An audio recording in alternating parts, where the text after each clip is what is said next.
Bagian 13. Tak ada yang perlu disesali atas kepergian Matsuda. Tujuan hidupnya telah tercapai, jiwanya merupakan kesatuan antara kemurnian dan kekuatan. Cita-citanya siap diteruskan murid-muridnya, Takeo dan Shigeko, serta banyak yang lainnya. Namun Takeo begitu merindukan, dan merasa kehilangan orang bijak tersebut sebagai kerugian bagi tiga negara. Makoto kini menggantikan kedudukannya sebagai kepala biara, dan berganti nama menjadi Eikan, tapi Takeo tetap menggunakan nama lamanya. Setelah upacara pemakaman selesai, mereka melanjutkan perjalanan ke Yamagata. Ia senang karena tahu Makoto tetap akan mendukungnya, dan ia memikirkan dengan penuh kerinduan saat ia akan mengundurkan diri ke Terayama dan sisa hidupnya dengan meditasi dan melukis. Gemba menemani mereka ke Yamagata, tempat berbagai urusan administrasi menyita seluruh perhatian Takeo. Shigeko bangun lebih awal setiap pagi untuk berlatih menunggang kuda dan memanah bersama Gemba, untuk kemudian menghadiri sebagian besar rapat bersamanya. Tepat sebelum berangkat ke Maruyama pada minggu pertama di bulan ke-10, surat datang dari Hagi. Takeo membacanya dengan penuh semangat, dan segera memberitahukan kabar tentang keluarga pada putri sulungnya. Ibumu pindah bersama kedua bocah itu ke rumah lama Lord Shigeru. Dan ibumu mulai mempelajari bahasa orang-orang asing itu. Dari si juru bahasa, Shigeko ingin bertanya lagi pada ayahnya. Tapi Minoru dan pelayan rumah Miyoshi ada bersama mereka seperti biasa, serta Jun dan Shin yang berada di luar tapi tetap masih bisa mendengar. Setelah itu, Shigeko mendapat kesempatan saat mereka berdua berjalan di taman. Ayah harus menceritakan lebih banyak lagi tentang orang-orang asing itu, katanya. Apakah sebaiknya mereka diizinkan berdagang di Maruyama? Ayah ingin mereka berada di tempat yang bisa kita awasi, sahut Takeo. Mereka akan tinggal di Hagi selama musim dingin. Kita harus belajar sebanyak mungkin tentang bahasa, adat kebiasaan dan tujuan mereka. Juru bahasa itu, dia memandang ayah dengan pandangan aneh, seakan dia mengenal ayah dengan baik. Sesaat Takeo ragu, daun berguguran di taman yang tenang, menyelimuti tanah dengan onggokan berwarna emas. Saat itu hari sudah senja, kabut merangkak naik dari parit yang mengelilingi bangunan sehingga mengaburkan garis bentuk dan detail. Ibumu tahu siapa dia, tapi orang lain tidak. Akhirnya ia berkata, ayah akan ceritakan kepadamu, tapi simpan rahasia ini baik-baik. Namanya Madaren, itu nama yang dipakai kaum Hiden. Mereka memiliki kepercayaan yang sama dengan para orang asing, dan dulu pernah dibantai oleh klan Tohan. Semua keluarganya dibunuh, kecuali kakak laki-lakinya yang diselamatkan oleh Lord Shigeru. Bola mata Shigeko terbelalak dan urat nadinya berdenyut cepat. Ayahnya tersenyum. Ya, anak itu adalah ayah. Saat itu ayah bernama Tomasu, tapi Shigeru mengganti nama ayah menjadi Takeo. Madaren adalah adik perempuanku, kami lahir dari satu ibu, tapi lain bapak. Ayahku, seperti kau tahu, berasal dari Tribe. Selama ini ayah mengira dia sudah mati. Sungguh luar biasa, ujar Shigeko, lalu dengan sifatnya yang lekas bersimpati, pasti hidupnya menderita. Dia berhasil bertahan, belajar bahasa asing, meraih semua kesempatan yang ada, sahut Takeo. Madaren melakukannya lebih baik dibandingkan orang lain. Kini dia dalam perlindungan ayah, dan diizinkan mengajarkan ibumu. Setelah beberapa saat, ia menambahkan, dari dulu memang sudah banyak kaum Hiden di Maruyama. Lady Naomi melindungi mereka karena dia juga mengikuti ajaran mereka. Kau harus berkenalan dengan pemimpin mereka. Joan, tentu saja, juga salah satu pengikutnya, serta banyak mantan gelandangan masih tinggal di pedesaan di sekitar kota. Shigeko melihat wajah ayahnya muram, dan tak ingin membahas lebih jauh lagi topik pembicaraan yang mengingatkan ayahnya pada kenangan yang menyakitkan. Ayah sangsi bisa hidup bahkan separuh dari usia Matsuda, lanjut Takeo dengan sangat serius. Kelak, keamanan mereka ini ada di tanganmu. Tapi jangan mempercayai orang asing, begitu juga pada Madaren, meskipun dia kerabatmu. Dan ingat untuk menghormati semua kepercayaan, tapi jangan ikuti satupun dari semua itu, karena itu satu-satunya jalan yang harus ditempuh seorang pemimpin sejati. Shigeko merenungkan hal ini selama beberapa saat, bolehkah aku bertanya lagi? Tentu, kau boleh tanya apa saja dan kapan saja. Ayah tak ingin menyembunyikan apapun darimu. Ramalan membenarkan kekuasaan ayah seperti yang ditakdirkan dan direstui surga. Burung Howou bersarang lagi di 3 negara. Bahkan kita memiliki Kirin, salah satu tanda adanya penguasa yang adil. Apa ayah mempercayai semua ini? Ayah tidak mempercayai sepenuhnya, sahut Takeo. Ayah sangat bersyukur atas semua yang dianugerahkan surga pada ayah, dan ayah berharap tidak menyalahgunakan kekuasaan yang telah diberikan kepada ayah. Orang tua semakin lama semakin akan bertindak bodoh, tambahnya dengan seringai. Bila itu terjadi, kau harus mendorong ayah untuk mengundurkan diri. Meskipun, ayah tak berharap hidup sampai tua. Aku ingin ayah tidak pernah mati, seru Shigeko mendadak ketakutan. Ayah akan mati dengan bahagia karena tahu akan meninggalkan semuanya di tangan yang aman, sahutnya, tersenyum. Tapi Shigeko tahu kalau ayahnya menyembunyikan banyak kekhawatiran. Beberapa hari kemudian ia dan Gemba menyeberangi jembatan di dekat Kibi, dan Takeo mengenang masa lalu bersama Gemba, pergi dari Terayama di tengah guyuran hujan, bantuan Joan bersama kelompok gelandangnya, dan kematian si raksasa, Jin Emon. Biara Dewa Rubah yang ada di tepi sungai kini, secara aneh, diidentikan pada Joan dan sekarang dia dipuja di sini. Pada saat itu Amano Tenzo memberiku sun, ujar Takeo. Ditepuknya leher kuda hitam yang sedang ditungganginya. Kuda yang ini cukup menyenangkan, tapi sun membuatku tercengang pada peperangan pertama kami. Dia lebih tahu banyak tentang peperangan ketimbang diriku sendiri. Kukira dia sudah mati sekarang, tanya Gemba. Ya, dia mati 2 tahun lalu. Tidak ada kuda seperti dia. Tahukah kau kalau Sun ternyata adalah kuda Takeshi? Mori Hiroki yang mengatakannya. Aku tidak tahu, sahut Gemba. Tapi, Shigeko sudah tahu hal itu, dia tumbuh dewasa bersama salah seorang yang melegenda itu. Kuda coklat kemerahan itu dijinakkan oleh Lord Takeshi, adik Shigeru, yang membawanya ke Yamagata. Takeshi dibunuh prajurit Tohan, dan kuda itu menghilang sampai Amano Tenzo membeli dan memberikannya kepada Takeo. Ia memikirkan dengan gembira atas hadiah rahasia yang akan ia berikan untuk ayahnya. Ia sudah lama berharap akan ke Maruyama karena ia memang bermaksud menghadiahkan kuda itu sebagai kejutan saat upacara yang akan datang. Memikirkan legenda dan hewan-hewan yang mengagumkan memunculkan gagasan di benaknya. Begitu cemerlangnya gagasan itu hingga ia ingin langsung mengatakannya. Ayah, saat kita ke Miyako tahun depan, kita hadiahkan Kirin kepada Kaisar. Gemba tertawa terbahak-bahak. Hadiah yang sempurna, hadiah yang belum pernah terlihat di ibu kota. Takeo berpaling dari pelana dan menatap Shigeko. Gagasan yang menakjubkan, tapi ayah telah memberikan Kirin untukmu. Ayah tak ingin memintanya kembali. Dan apakah hewan itu dapat bertahan dalam perjalanan sejauh itu? Hewan itu berhasil menempuh perjalanan dengan kapal. Aku bisa menemaninya sampai ke Akashi. Mungkin Lord Gemba atau Lord Hiroshi bisa ikut bersamaku. Kaisar serta orang istana akan terpesona dengan hadiah itu, kata Gemba, pipi tembamnya merona merah karena senang. Sepertinya Lord Saga akan takluk pada Lady Shigeko. Shigeko, menunggang kuda melalui pedesaan di musim gugur yang damai menuju wilayah yang akan segera menjadi miliknya, tempat ia akan bertemu Hiroshi lagi, merasakan kalau mereka memang direstui surga, dan ajaran Howou, ajaran kedamaian, akan menang.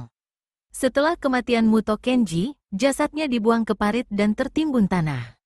Tidak ada benda yang menandakan tempat itu, tapi Hisao tidak sulit menemukannya karena ibunya membimbing langkahnya ke sana. Seringkali hujan turun tiba-tiba selagi ia melewatinya, membiaskan sinar matahari menjadi penggalan-penggalan biang lala di awan yang membumbung tinggi.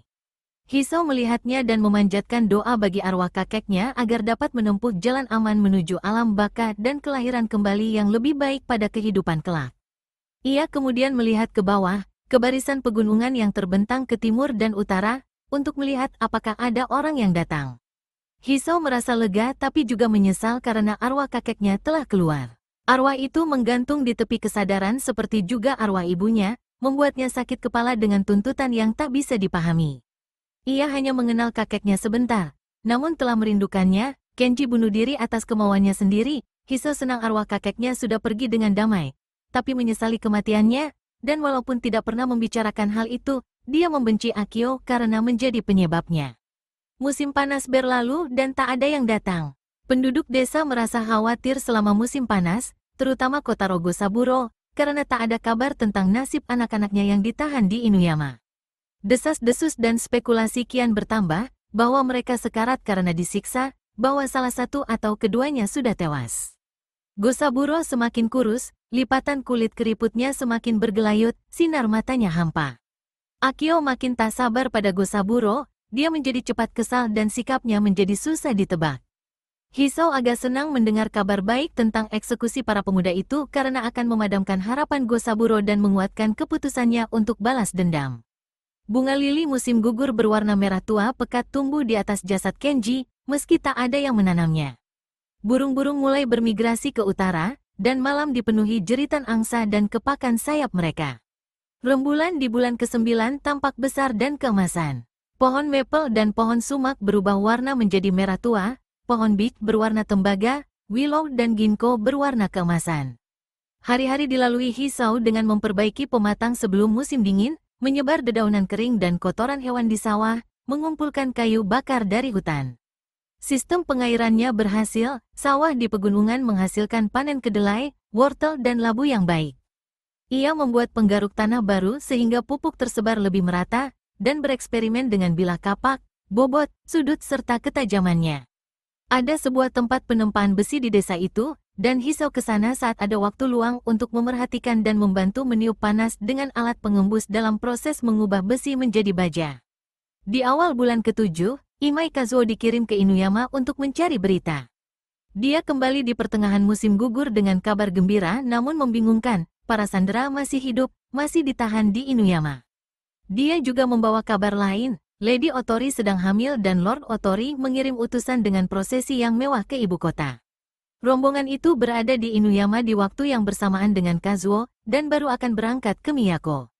Sikap Akio kurang senang dengan potongan berita yang pertama, iri pada berita yang kedua, dan amat gelisah dengan berita yang ketiga.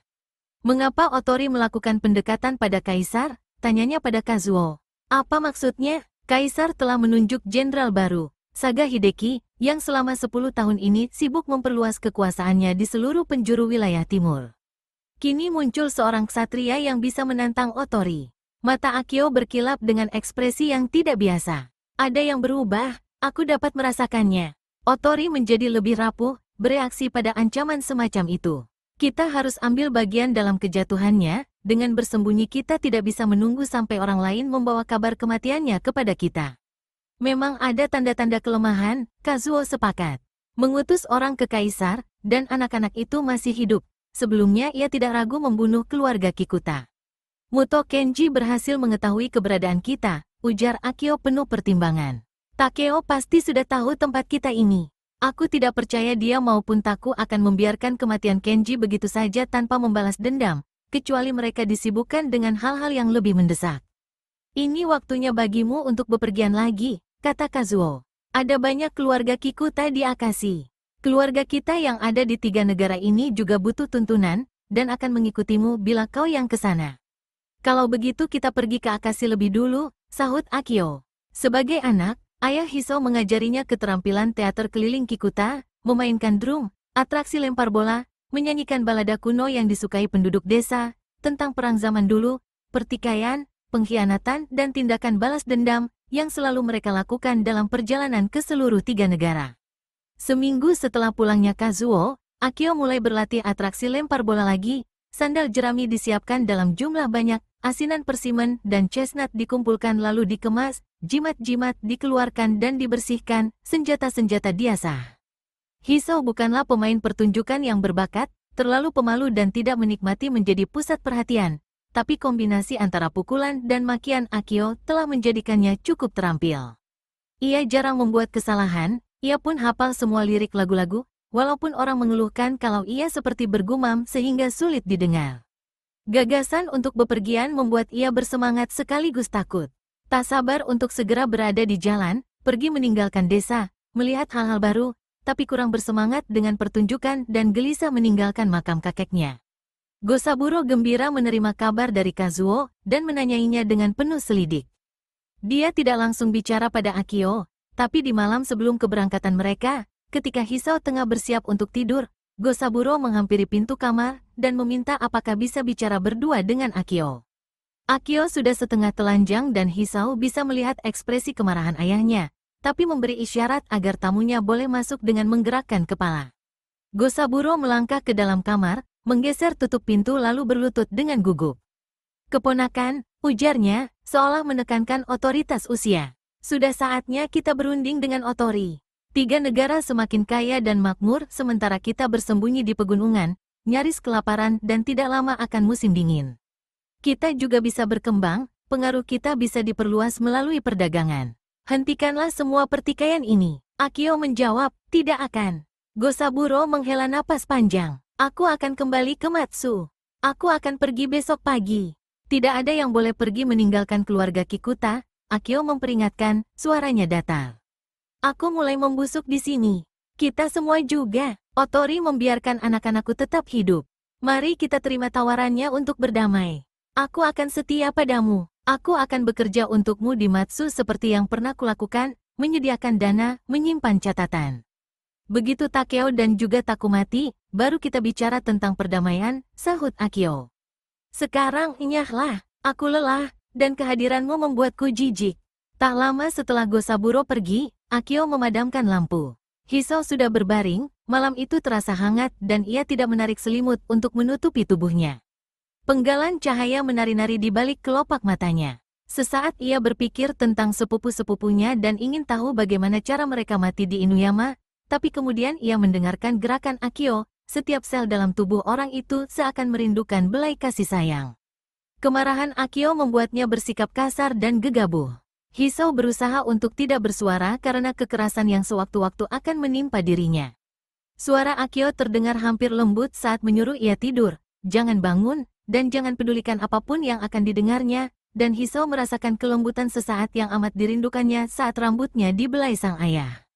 Setelah Akio pergi meninggalkan kamar, Hisao membenamkan diri di balik selimut dan berusaha menutup telinganya. Terdengar beberapa kali suara pelan, seseorang tercekik dan meronta-ronta, suara berdebuk berat, diseret di atas papan, lalu ke tanah. Aku sudah tidur, kata Hisao berulang kali pada dirinya sampai tiba-tiba, sebelum Akio kembali, ia sudah tertidur nyenyak dan tanpa mimpi bak orang mati. Keesokan harinya tubuh Gosaburo tergeletak di lorong. Dia mati dibunuh dengan garote. Tak seorang pun berani menangisi kematiannya. Tak ada yang boleh meninggalkan Kikuta dan bebas pergi tanpa hukuman, kata Akio pada Hisao sewaktu mereka bersiap berangkat. Ingat itu, Takeo dan Isamu, ayahnya, berani meninggalkan Tribe.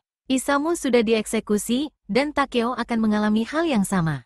Akashi berkembang selama bertahun-tahun dalam konflik dan kebingungan sehingga para saudagar mengambil keuntungan dari kebutuhan pangan dan senjata para ksatria. Begitu mereka kaya, mereka tidak ingin kekayaan mereka dirampas ksatria yang sama sehingga mereka bergabung untuk melindungi barang serta usaha mereka. Kota ini dikelilingi parit lebar yang digali untuk melindungi diri dari musuh, dan masing-masing parit dengan 10 jembatannya dijaga prajurit dari masing-masing kesatuan. Ada beberapa kuil besar yang melindungi dan mendukung perdagangan, baik dalam bidang materi maupun spiritual. Saat para penguasa semakin berkuasa, mereka mencari benda dan pakaian yang indah, karya seni dan kemewahan lain dari Shin dan daerah yang lebih jauh lagi, dan pedagang pelabuhan bebas ini menyediakannya dengan senang hati. Keluarga Tribe pernah menjadi pedagang yang paling berkuasa di kota itu, tapi meningkatnya kesejahteraan di 3 negara serta permusuhan dengan Otori membuat banyak yang pindah ke Hofu. Masa kejayaan telah berlalu, kata Jizaemon, pemilik usaha importir sukses, pada Akio saat menyambutnya dengan sikap setengah hati. Kita harus bergerak, kita bisa lebih berkiprah dalam banyak peristiwa dengan menyediakan senjata dan kebutuhan lainnya. Mari kita dukung persiapan perang, dan dari keuntungan kita bisa menghindari akibatnya. Mengira ayahnya akan bertindak seperti yang dilakukan pada Gosaburo, Hisao sedih. Ia tak ingin Jizaemon mati sebelum memperlihatkan sebagian dari aneka bendanya, alat yang bisa menghitung waktu, botol kaca dan tabung minuman, cermin dan makanan baru yang lezat, manis dan pedas, kayu manis dan gula, kata-kata yang belum pernah didengarnya. Perjalanan terasa panjang dan melelahkan. Baik Akio maupun Kazuo tidak muda lagi, dan penampilan mereka sebagai seniman jalanan sudah hilang gregetnya. Lagu-lagu mereka telah ketinggalan zaman dan tak lagi populer. Kehadiran mereka di jalanan tidak mendapat sambutan baik, bahkan di satu desa yang tidak ramah, tak seorang pun mau memberi mereka tempat menginap sehingga mereka terpaksa berjalan lagi semalaman. Saat ini Hisao tengah mengamati ayahnya, dia melihat kalau ayahnya sudah tua. Di desa kelahirannya, Akio adalah ketua Kikuta, ditakuti dan dihormati semua orang, sementara di sini, dengan pakaian tua yang lusuh, ayahnya kelihatan seperti bukan siapa-siapa. Hisao merasa iba, lalu berusaha menyingkirkan perasaan itu, karena rasa iba, seperti biasa, membuka dirinya pada suara-suara arwah. Sakit kepala yang tak asing mulai terasa lagi, separuh dunia menyelinap ke balik kabut, perempuan itu berbisik, tapi ia tidak mau mendengarkan. Baiklah, mungkin kau benar, terdengar olehnya Akio bicara, seolah dari kejauhan. Tapi yang pasti peperangan tidak bisa dihindari selamanya. Kami sudah mendengar tentang kurir-kurir yang dikirim Otori kepada Kaisar. Ya, mereka berangkat hanya selang beberapa minggu sebelum kau datang, aku belum pernah melihat prosesi yang begitu mewah. Otori pasti benar-benar kaya, dan lebih dari itu, dikaruniai dengan selera dan tingkah laku serta tutur bahasa yang halus, kabarnya itu karena pengaruh istrinya. Dan Kaisar memiliki jenderal baru? Akio memotong perkataan si pedagang yang penuh semangat. Benar, dan ada lagi, sepupu, tak lama lagi jenderal itu akan memiliki senjata-senjata baru. Kabarnya, itu sebabnya Lord Otori mencari dukungan Kaisar. Apa maksudmu? Selama bertahun-tahun Otori memberlakukan embargo senjata api. Tapi baru-baru ini embargo itu dilanggar, dan senjata api diselundupkan keluar Hofu, kabarnya dengan bantuan Arai Zenko. Kau kenal terada Fumio? Akio mengangguk. Nah, Fumio tiba 2 hari setelah penyelundupan itu dan berusaha mendapatkannya kembali. Dia gusar sekali, pertama-tama dia menawarkan sejumlah besar uang, lalu mengancam akan kembali dengan pasukan lalu membakar habis kota itu jika tidak dikembalikan. Tapi sudah terlambat, senjata itu sudah dalam perjalanan ke tempat Saga. Dan harga jual besi dan bubuk mesiu itu setinggi langit, sepupu, setinggi langit. Jizaemon menuang secangkir lagi sake dan memaksa mereka minum bersamanya. Tak ada yang memedulikan ancaman terada, katanya tertawa kecil. Dia tak lebih dari perompak. Dulu dia juga penyelundup, dan Lord Otori takkan menyerang kota itu, tidak selama dia membutuhkan pedagang itu untuk memberi makan dan mempersenjatai pasukannya. Hisao penasaran dengan jawaban Akio yang singkat. Ayahnya memang sudah mabuk berat, dan mengangguk setuju pada semua perkataan Jizaemon, meskipun dahinya makin berkerut dan wajahnya makin muram. Hisao terbangun tengah malam mendengar ayahnya berbisik pada Kazuo. Dirasakan seluruh ototnya menegang, dan setengah berharap mendengar lagi suara pelan pembunuhan, tapi kedua orang itu tengah membicarakan hal lain, tentang Arai Zenko yang membiarkan senjata api keluar dari jaringan Otori. Hisao tahu riwayat Zenko, putra sulung Muto Shizuka, cucu keponakan Kenji, dan saudara sepupu dirinya. Zenko satu-satunya keluarga Muto yang tidak dikutuk keluarga Kikuta, dia tak terlibat dalam kematian Kotaro, dan kabarnya dia tak sepenuhnya setia pada Takeo. Dicurigai kalau dia menyalahkan Takeo atas kematian ayahnya, dan bahkan menyimpan hasrat untuk balas dendam. Zenko kuat sekaligus ambisius, bisik Kazuo. Jika dia berusaha mengambil hati Lord Saga, dia pasti tengah bersiap bergerak melawan si anjing. Waktu yang tepat untuk mendekati Zenko, gumam Akio. Takeo sedang mendapat ancaman dari timur, jika Zenko menyerang dari barat maka dia akan terjebak di antara dua wilayah tersebut. Kurasa Zenko akan menyambutmu, sahut Kazuo. Sejak kematian Kenji, Zenko yang seharusnya menjadi ketua Muto. Kapan lagi waktu yang tepat untuk pergi ke keluarga Muto guna memperbaiki keretakan dalam Tribe, guna menyatukan kembali semua keluarga? Jizaemon mungkin senang berhasil menyingkirkan tamunya, menyediakan surat izin perjalanan dan memberi pakaian baru serta barang dagangan lainnya. Diaturnya agar mereka bisa bepergian dengan kapal pedagang, dan dalam beberapa hari mereka angkat sauh ke Kumamoto melalui Hofu, memanfaatkan cuaca cerah dan tenang di akhir musim gugur. Maya tidak bepergian sebagai putri Lord Otori, tapi dengan menyamar cara Tribe. Sebagai adik Sada, dan mereka pergi ke Maruyama untuk bertemu dengan kerabat di sana dan mencari pekerjaan setelah kematian orang tua mereka. Maya menyukai perannya sebagai anak yatim piatu, dan menyenangkan baginya membayangkan kalau orang tuanya mati karena marah, terutama pada ibunya, dan amat terluka dengan sikap kedua orang tuanya karena lebih sayang pada Tsunaomi. Maya pernah melihat Tsunaomi menjadi anak cengeng karena mengira melihat hantu, yang sebenarnya adalah patung kanon maha penyayang yang belum selesai dibuat. Maya semakin membenci rasa takut Tsunaomi karena itu belum apa-apa dibandingkan apa yang pernah dilihatnya di malam yang sama, malam ketiga perayaan Obon. Waktu itu ia mengikuti Tsunaomi dengan menggunakan kemampuan Tribe, tapi saat sampai di pantai, ada sesuatu di malam itu yang menyentuh perasaannya, dan suara si kucing berbicara dalam dirinya, mengatakan, lihatlah apa yang bisa kulihat.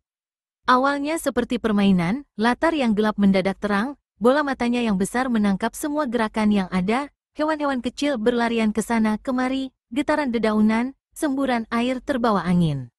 Lalu tubuhnya melemas dan meregang seperti tubuh kucing, dan Maya menyadari kalau pantai dan hutan pinus penuh dengan hantu.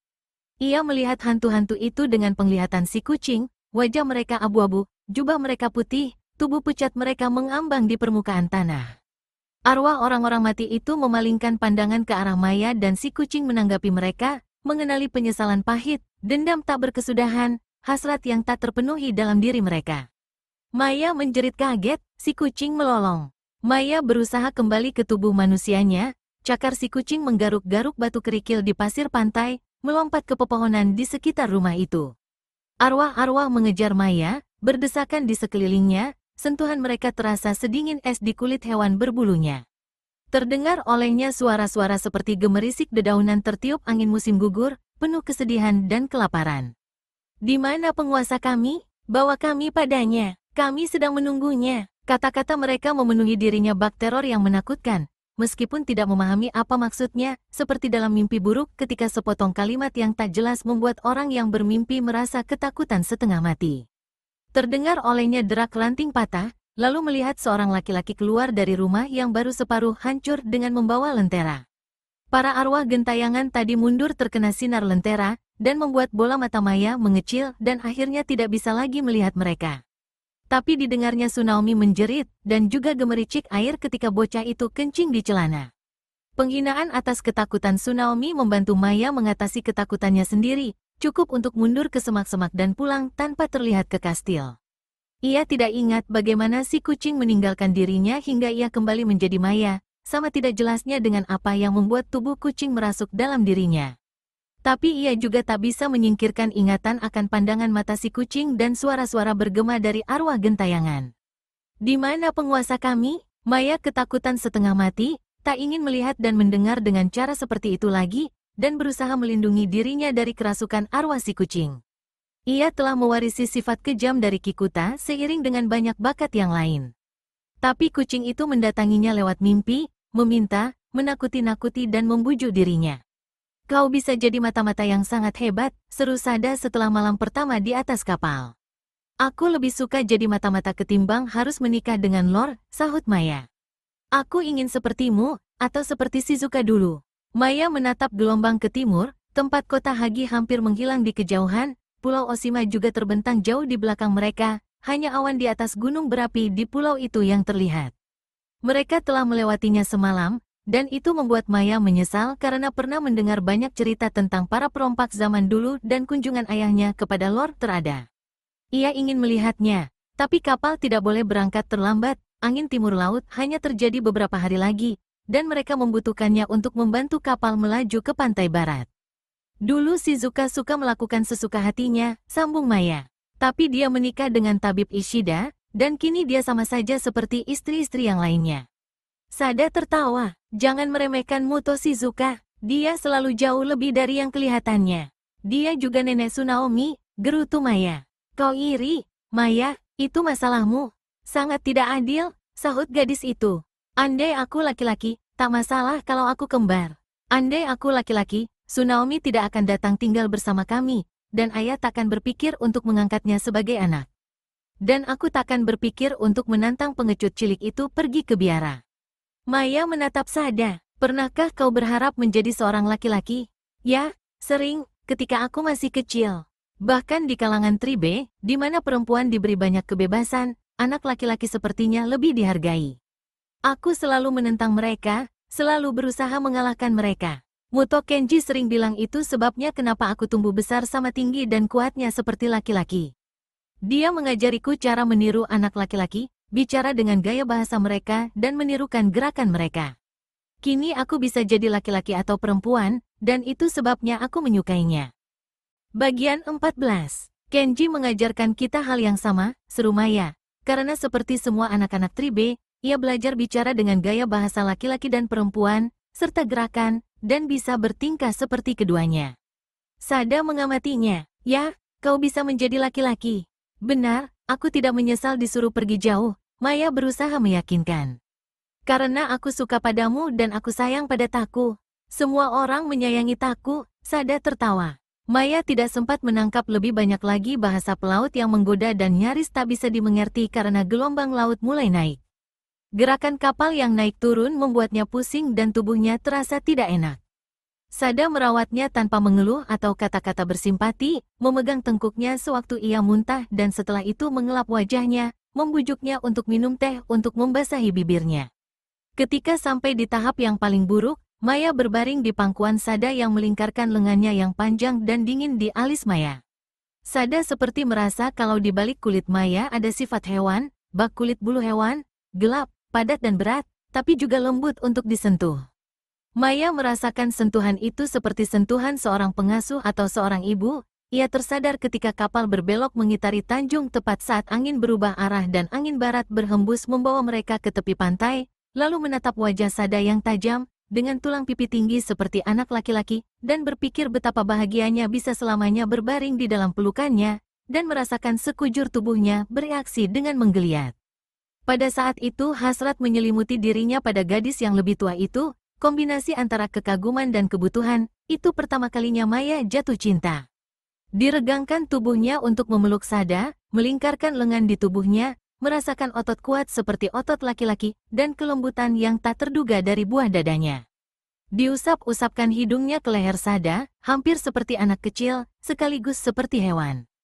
Kuanggap sikapmu ini berarti kau sudah baikan, tanya Sada, balas memeluknya. Sedikit, tadi rasanya sakit sekali, aku tak ingin naik kapal lagi. Maya berhenti sebentar lalu melanjutkan, kau mencintaiku Sada? Pertanyaan apa itu? Aku bermimpi kau mencintaiku. Tapi aku tidak yakin apakah aku bermimpi, ataukah? Atau apa? Atau si kucing? Mimpi seperti apa yang dialami kucing itu? Tanya Sada dengan enggan. Mimpi yang dialami hewan. Maya tengah menatap ke pantai di kejauhan, bukit ditumbuhi pinus di atasnya yang muncul dari air laut berwarna biru tua, bebatuan hitam yang berada di tepiannya dengan ombak keabuan, hijau dan putih. Permukaan air di sekitar teluk lebih tenang, dan sampai ke muara, rak kayu penopang rumput laut dan kapal nelayan berbadan cembung tengah ditarik ke pantai, tempat rumput laut tumbuh. Orang-orang meringkuk di tepi pantai, membetulkan jala dan menjaga agar api unggun tetap menyala yang memaksa garam keluar dari air laut. Aku tak tahu kalau kau mencintaiku, goda Sada. Tapi aku memang menyayangi kucing itu. Diraih lalu diusapnya leher Maya seakan-akan sedang membelai kucing, dan punggung gadis itu melengkung karena nyaman. Sada mengira hampir bisa merasakan lagi bulu di jari jemarinya. Kalau kau terus lakukan itu, kurasa aku akan berubah menjadi si kucing, ujar Maya sambil melamun. Aku yakin kelak ini bisa berguna. Nada suara Sada terdengar praktis. Maya menyeringai, itu sebabnya aku menyukai Tribe, sahutnya. Mereka tidak keberatan kalau aku ini anak kembar, atau roh si kucing merasuki diriku. Apapun yang berguna bagi mereka, baik adanya. Itu menurutku. Aku tidak mau kembali pada kehidupan di istana, atau kastil. Aku akan tinggal bersama Tribe. Kita lihat apa pendapat Taku. Maya tahu Taku adalah guru yang tegas dan tidak punya perasaan sentimental, tapi ia takut kalau gurunya itu terpengaruh dengan kewajiban pada ayahnya, sehingga cenderung memperlakukannya dengan pengecualian. Ia tak tahu mana yang lebih buruk, diterima oleh Taku hanya karena ia adalah putri Otori, atau ia ditolak karena kurang terampil. Di satu saat ditemukan dirinya mengira kalau Taku akan mengenyakannya karena tak mampu menolongnya, atau sebaliknya kagum dengan segala yang bisa dilakukannya dan semua potensi dirinya. Akhirnya akan jadi sesuatu di antara dua hal, tidak terlalu kecewa, tapi juga tidak terlalu memuaskan. Muara berpasir terlalu dangkal untuk dimasuki kapal, dan mereka turun dengan menggunakan tali ke perahu nelayan yang reot. Perahu-perahu itu sempit dan tidak stabil. Para awaknya tertawa ketika Maya memegang erat-erat bagian pinggir atas dari sisi perahu, serta berusaha menarik Sada ke dalam percakapan cabul saat mengayuh ke hulu, ke kota Maruyama. Kastil berdiri di atas bukit kecil di atas sungai dan kota yang menyebar di sekelilingnya. Bangunannya kecil dan indah, berdinding putih dan beratap abu-abu, terlihat mirip burung yang baru saja beristirahat, sayapnya masih membentang, sinar matahari mewarnainya dengan warna merah muda. Maya mengenalnya dengan baik dan sering tinggal di sana bersama ibu dan saudara-saudaranya, tapi hari ini tujuannya bukan ke kastil itu. Ia terus merendahkan pandangan mata dan tidak bicara dengan siapapun agar tidak dikenali. Sesekali Sada berbicara kepadanya dengan kasar, membentaknya agar tidak berjalan dengan menggesekkan kaki ke tanah. Maya menyahut, "Ya, Kak, tentu, Kak," sambil berjalan tanpa mengeluh, walaupun perjalanannya jauh dan bawaannya banyak.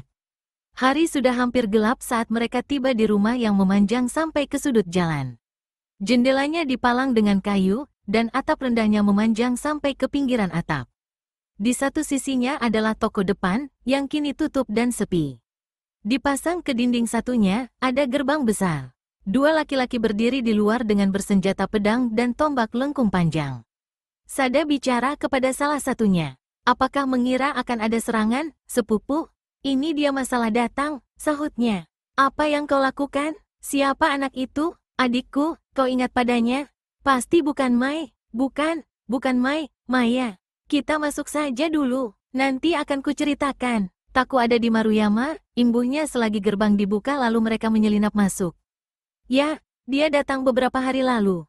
Dia bersama Lord Kono, dari Miyako, dan Lord Sugita sedang menghibur mereka. Dia belum mampir seperti biasa. Kami akan beritahu kalau kau dan adikmu ada di sini." "Mereka kenal aku," bisik Maya sewaktu Sada menggandengnya melewati taman yang gelap ke pintu masuk. "Ya, tapi mereka juga tahu kalau ini bukan urusan mereka, jadi mereka takkan bicara banyak." Maya membayangkan bagaimana seorang laki-laki atau perempuan menyamar sebagai prajurit, penjaga atau pelayan, mereka mendekati Taku dengan komentar tentang kuda atau makanan, lalu menambah sepotong kalimat yang kedengaran sembarangan, lalu Taku bisa tahu. "Mereka akan memanggilku apa?" ia bertanya pada Sada seraya melangkah ringan ke atas beranda. "Memanggilmu? Dengan nama apa? Apa nama rahasiaku yang hanya diketahui Tribe?" Sada tertawa hingga kehabisan suara. "Mereka akan mengarangnya, anak kucing, barangkali. Anak kucing sudah kembali malam ini."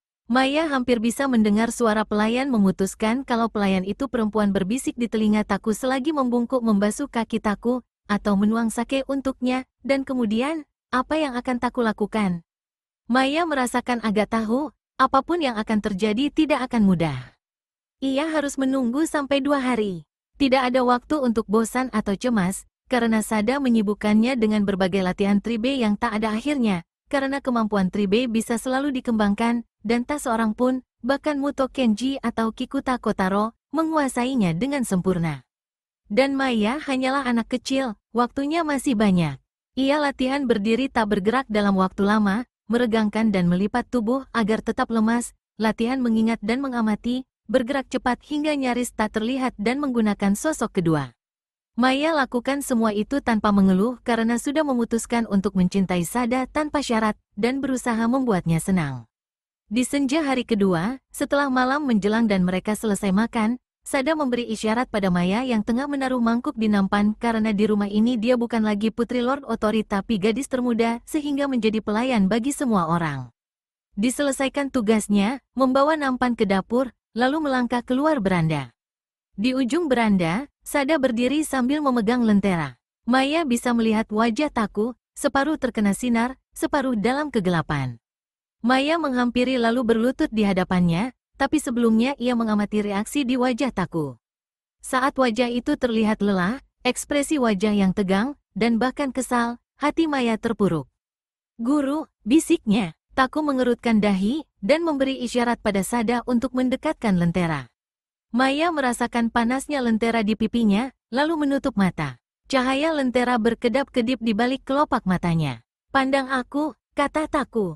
Mata Taku yang hitam, buram, menatap lurus ke arahnya. Maya menahan tatapan mata Taku tanpa berkedip, membuat pikirannya kosong, tidak membiarkan ekspresi yang menunjukkan kelemahannya terlihat, dan di waktu yang bersamaan tidak berani mencari-cari ada ekspresi apa di wajah Taku. Tapi ia tak mampu mempertahankan diri dari Taku, merasakan seolah ada semacam bias sinar, atau pikiran, menembus dirinya, melihat rahasia yang ia sendiri tidak tahu ada dalam dirinya. Gerutu Taku. Tapi Maya tak tahu apakah gerutuan itu karena Taku setuju atau terkejut. "Mengapa ayahmu mengirimmu padaku?" "Menurut ayah aku dirasuki roh kucing," sahutnya pelan. "Ayah mengira Kenji kemungkinan mewariskan ilmu Tribe tentang hal-hal seperti ini kepadamu." "Tunjukkan padaku." "Aku tidak mau," sahut Maya. "Biarkan aku melihat roh kucing ini, kalau memang ada di sana." Suaranya mengandung kecurigaan dan tak acuh. Maya bereaksi dengan marah. Kemarahan menjalar ke sekujur tubuhnya, langsung dan bukan seperti manusia, membuat tubuhnya melembut dan meregang, bulunya beriak, telinganya menegak dan memamerkan giginya, bersiap menerkam. Cukup, kata Taku pelan, lalu menyentuh pipi Maya dengan lembut. Hewan itu menurut dengan sendirinya, lalu mengeong. Kau tak mempercayaiku, kata Maya datar.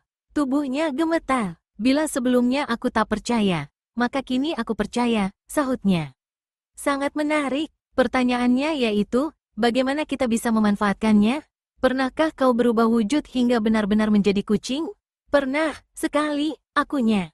Aku membuntuti Tsunaomi ke kuil Akane lalu melihatnya kencing di celana. Taku mendengar sesuatu di balik keberanian yang dibuat-buat itu. Lalu, tanyanya, Maya tidak menjawab selama beberapa saat, kemudian ia bergumam, aku tak mau melakukannya lagi. Aku tidak menyukai perasaan yang menyertainya. Tidak ada hubungannya kau suka atau tidak, sahut Taku.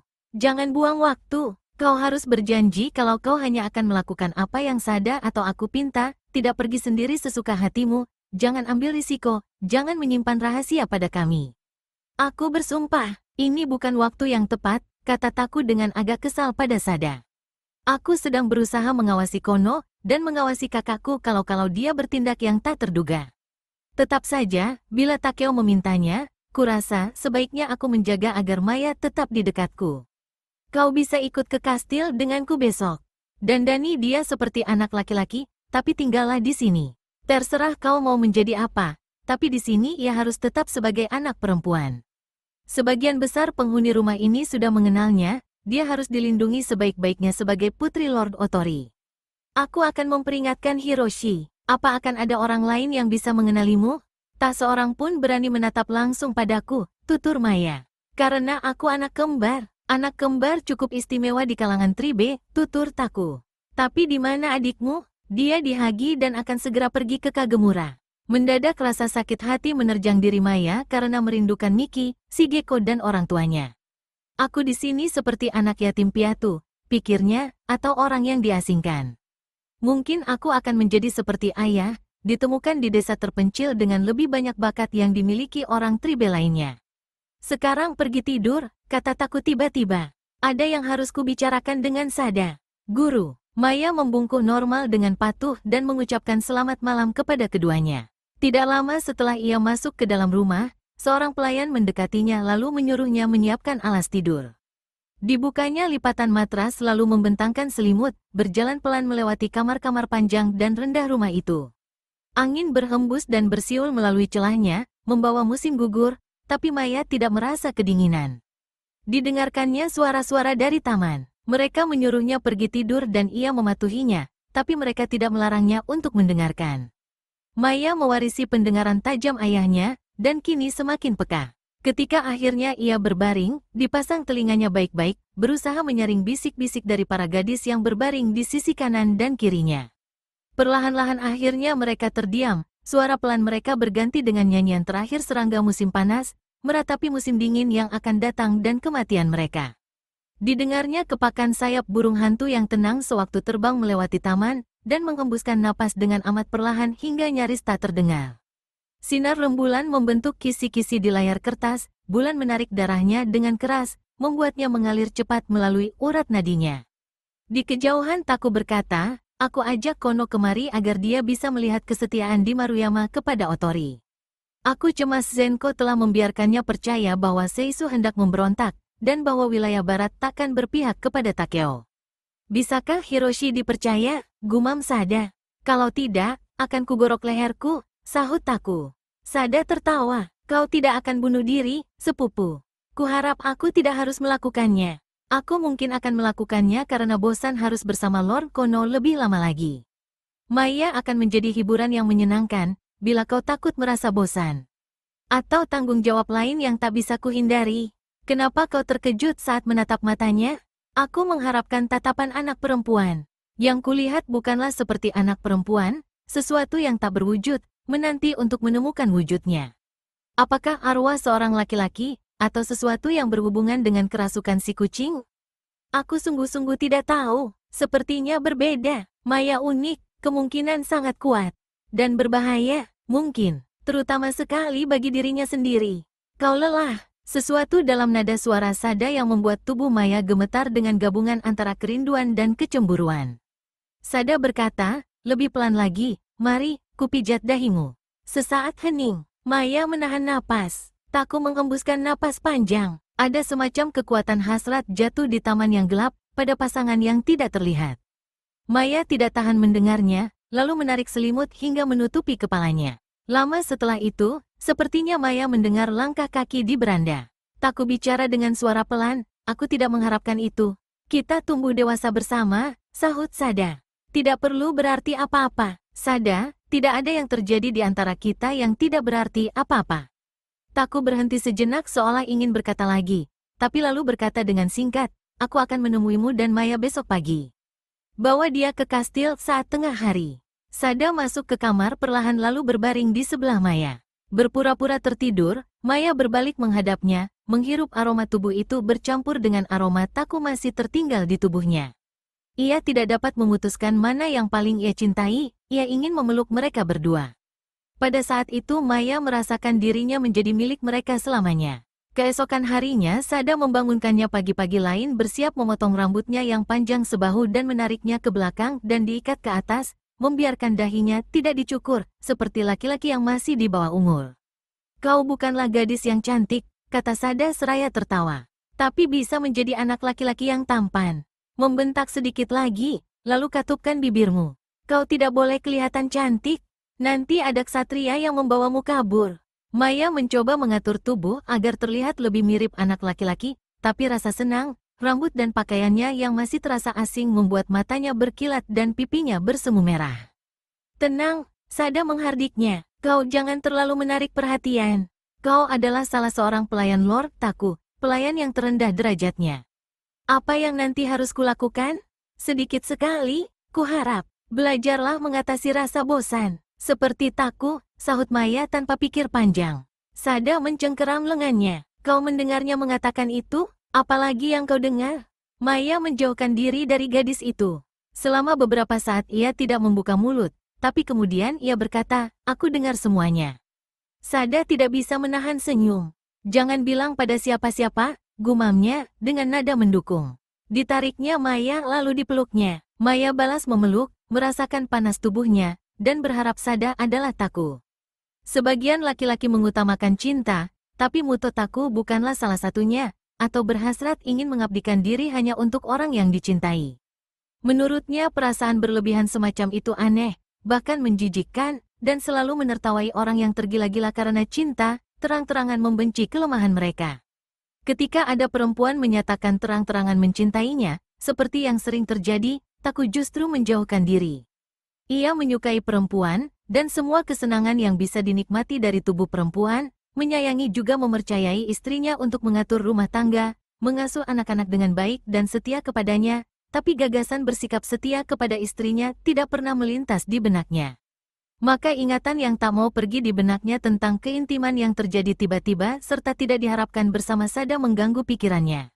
Kejadian seperti itu belum pernah dialaminya, hasrat yang begitu besar, kepuasan yang begitu menusuk serta sempurna, tubuh Sada yang sama tinggi dan kuat dengan tubuhnya, hampir seperti tubuh laki-laki namun sekaligus tubuh perempuan, hasrat keperempuanan Sada yang menanggapi hasrat dirinya, berserah diri kepadanya. Taku hampir tidak bisa tidur, hanya menginginkan kehadiran Sada di sisinya. Dan saat bicara dengan Sugita Hiroshi di taman kastil di Maruyama, ia sulit berkonsentrasi pada apa yang sedang dibicarakan. Kita tumbuh dewasa bersama. Tidak perlu berarti apa-apa, kata Sada waktu itu, dan dia berubah dari teman, hampir seperti adik, menjadi kekasih, dan Taku pun berkata, tanpa tahu dari mana datangnya kata-kata ini, tak ada hal yang terjadi di antara kita yang tidak berarti apa-apa. Taku mengalihkan kembali perhatiannya pada kawannya. Mereka sebaya, beranjak 27 saat tahun baru nanti. Taku berperawakan kuat dan sulit digambarkan, wajah yang muda berubah-ubah ekspresi khas Muto, sedangkan Sugita Hiroshi dianggap tampan, setengah kepala lebih tinggi dari Taku dan berbahu lebih bidang, dengan kulit pucat dan bentuk tubuh gagah khas ksatria. Saat masih kecil, mereka berdua sering bertengkar dan saling bersaing merebut perhatian Takeo, mereka pernah menjinakkan kuda-kuda jantan bersama, dan sejak itu terikat oleh hubungan persahabatan yang amat dalam. Saat itu masih pagi, cuaca tampak cerah di musim gugur ini. Langit biru pucat terang bak telur burung, matahari baru saja mulai mengangkat kabut dari tumpukan jerami berwarna keemasan di sawah. Ini kesempatan pertama bagi kedua laki-laki ini bisa bicara berdua sejak kedatangan Taku bersama Lord Kono. Mereka membicarakan tentang pertemuan yang akan datang dengan Lord Otori dan Arai Zenko yang diadakan dalam beberapa minggu mendatang di Maruyama. Takeo dan Lady Shigeko sudah harus di sini pada bulan purnama berikutnya, kata Hiroshi, tapi kedatangan mereka agak tertunda karena mereka ke Terayama untuk ziarah ke makam Matsuda Shingen. Pasti Takeo sedih kehilangan dua gurunya di tahun yang sama. Dia belum bisa melupakan kematian Kenji, komentar Taku. Kepergian Matsuda tidak semendadak atau mengejutkan seperti kematian Kenji. Kepala biara kami sudah berusia lebih dari 80 tahun, waktu yang luar biasa panjang. Dan beliau memiliki penerus yang layak. Seperti yang dimiliki pamanmu pada dirimu. Kau akan serasi dengan Lord Takeo seperti layaknya Kenji. Aku merindukan keterampilan dan pengetahuan pamanku, aku Taku. Tampaknya keadaan semakin rumit setiap minggunya. Niat buruk kakakku, yang bahkan aku sendiri tak bisa memahaminya, Lord Kono dan tuntutan dari Kaisar, penolakan Kikuta untuk berunding. Selama aku di Hagi, kesibukan Takeo tampak tidak seperti biasa, tutur Hiroshi ragu-ragu. Baiklah, terlepas dari kesedihan dan urusan-urusan negara ini, dia memiliki kekhawatiran lain, kurasa, sahut Taku. Kehamilan Lady Otori, masalah putri-putrinya. Terjadi sesuatu pada Lady Shigeko, selah Hiroshi. Dia dalam keadaan sehat ketika aku bertemu dengannya belum lama ini. Sejauh yang ku tahu, dia baik-baik saja. Masalah si kembar, ujar Taku. Maya ikut bersamaku di sini, aku harus memperingatkanmu kalau kau mengenalinya. Di sini bersamamu, ulang Hiroshi merasa terkejut. Dia berpakaian seperti anak laki-laki. Barangkali kau bahkan tidak memerhatikannya. Dia dirawat seorang perempuan muda yang juga menyamar menjadi laki-laki, kerabat jauh keluargaku, namanya Sada. Sebenarnya ia tidak perlu menyebut nama itu, namun ia tak mampu menahan diri, aku terobsesi, pikirnya. Zenko dan Hana akan datang, seru Hiroshi. Mereka pasti akan mengenalinya, Hana mungkin saja, tidak banyak yang luput dari pandangannya. Memang benar, Hiroshi setuju. Mereka berdua terdiam sesaat, kemudian tertawa di saat bersamaan. Kau tahu, kata Taku, orang bilang kau tidak bisa melupakannya, dan itu sebabnya kau tidak menikah. Mereka sudah pernah membicarakan masalah ini, tapi keingintahuan Taku bangkit oleh obsesi barunya sendiri. Memang benar ada saat ketika aku sangat bersemangat ingin menikah dengannya. Kukira aku memujanya dan amat menginginkannya menjadi bagian dari keluarga itu, ayah kandungku, seperti yang kau tahu, gugur dalam perang, dan paman beserta putranya lebih memilih untuk mencabut nyawa ketimbang menyerah pada Arai Daichi. Aku tidak memiliki keluargaku sendiri. Ketika Maruyama habis karena gempa bumi, aku tinggal di kediaman Lord Takeo. Tanah milik keluargaku dikembalikan ke wilayah kekuasaan itu. Aku dikirim ke Terayama untuk mempelajari ajaran Hou. Saat itu aku masih sama bodoh dan angkuhnya dengan para pemuda pada umumnya. Kukira nantinya Takeo akan mengangkatku sebagai putranya, terutama ketika dia tidak punya anak laki-laki. Hiroshi tersenyum mengejek dirinya sendiri namun tanpa perasaan getir. Jangan salah paham, aku tidak kecewa ataupun tertekan. Aku melihat panggilan hidupku adalah untuk melayani. Aku senang menjadi pengurus Maruyama dan mempertahankannya untuk Lady Shigeko. Bulan depan dia akan menerima wilayah itu, aku akan kembali ke Terayama, kecuali kalau dia memintaku berada di sini.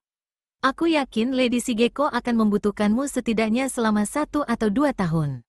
Tak perlu mengubur diri di Terayama bak pertapa. Kau harus menikah dan punya anak. Sementara itu untuk tanah, Takeo atau Shigeko akan memberi apapun yang kau minta. Tidak semua yang ku minta, sahut Hiroshi pelan, nyaris bicara pada dirinya sendiri. Jadi kau masih tergila-gila pada Hana? Tidak, aku cepat pulih dari perasaan itu. Hana memang cantik, tapi aku senang kakakmu yang menjadi suaminya. Akan lebih baik bagi Takeo bila kau yang menikah dengannya, ujar Taku, penasaran apalagi yang menahan Hiroshi tidak ingin menikah. Mereka saling mengisi ambisi, Hiroshi sepakat, dan dengan tangkasnya mengubah topik pembicaraan. Tapi kau belum mengatakan alasan Maya berada di sini. Dia perlu dijauhkan dari sepupu-sepupunya yang kini berada di Hagi, dan dari kembarannya. Dan harus ada yang mengawasinya terus-menerus, itu sebabnya Sada ikut bersamanya. Aku harus selalu mengawasinya juga. Aku tak bisa menjelaskan semua alasannya. Aku mengandalkanmu untuk menutupi ketidakhadiranku dan menghibur Lord Kono dan, sebelum aku lupa, meyakinkan agar klan Seisu benar-benar setia pada Otori. Apakah anak itu dalam bahaya? Dialah yang bahaya, sahut Taku. Tapi kenapa dia tidak datang secara terbuka, sebagai putri Lord Otori, dan tinggal di sini seperti yang sudah sering dilakukannya? Ketika Taku tidak segera menjawab, Hiroshi berkata, pada dasarnya kau memang suka intrik, akui saja. Dia lebih berguna bila tidak dikenali, ujar Taku akhirnya. Lagi pula dia adalah anak dari kalangan Tribe. Bila dia menjadi Lady Otori Maya, maka hanya sampai sebatas itu perannya, sedangkan di Tribe dia bisa mengambil berbagai peran yang berbeda. Kurasa dia bisa melakukan semua tipuan yang kau gunakan untuk menggodaku, kata Hiroshi tersenyum. Tipuan-tipuan itu, sebagaimana kau menyebutnya, pernah menyelamatkanku lebih dari sekali, sahut Taku dengan pedas. Selain itu, aku percaya ajaran Howo juga memiliki tipuan. Para guru besar, seperti Miyoshi Gemba dan Makoto, memiliki banyak kemampuan yang kelihatannya supernatural, tapi sebenarnya itu adalah hasil dari latihan selama bertahun-tahun dan pengendalian diri. Baiklah, kurang lebih sama dengan Tribe. Kemampuan kami mungkin saja berasal dari keturunan, tapi tidak ada artinya tanpa latihan. Tapi apa para guru besarmu berhasil membujuk Takeo agar tidak berperang, baik di wilayah timur ataupun di wilayah barat? Ya, saat datang nanti dia akan memberitahukan pada Lord Kono bahwa utusan khusus kami dalam perjalanan ke Miyako untuk menyiapkan kunjungan tahun depan. Apakah menurutmu kunjungan ini bijaksana? Bukankah Takeo justru menempatkan diri di bawah kekuasaan jenderal baru ini, si pemburu anjing? Tindakan apapun yang menghindari perang adalah tindakan yang bijaksana, sahut Hiroshi. Maaf, tapi ini adalah kata-kata aneh yang keluar dari mulut seorang ksatria.